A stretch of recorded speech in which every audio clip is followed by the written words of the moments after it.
తులారాశి. ఈ రాశి వారికి శని షష్టమ స్థానమున ఉందన్నందున ధనధాన్య వృద్ధి, బంధుజన సంతోషం, గృహ నిర్మాణ పనులు జరుగుతాయి. ఈ రాశి వారికి ఆరోగ్య విషయంలో చాలా జాగ్రత్తగా ఉండాలి.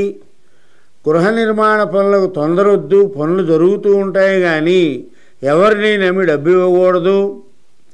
కుటుంబంలో పిల్లల విద్య విషయంలో జాగ్రత్తగా ఆలోచించి నిర్ణయం తీసుకోండి. ఆర్థిక విషయంలో ఆదాయానికి మించిన ఖర్చు వస్తాయి. ఉద్యోగంలో ఉన్నవారికి పెద్దల వలన అభిమానం పొందుతారు, మళ్ళీ గుర్తింపు కూడా పొందుతారు.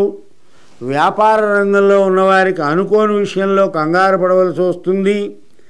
నిల్వ చేసిన వాటి రేటు తగ్గుతుంది. అయినప్పటికీ శని వలన వీరికి అనుకున్న వ్యాపార లావాదేవీలు జరిగి లాభాలను పొందుతారు.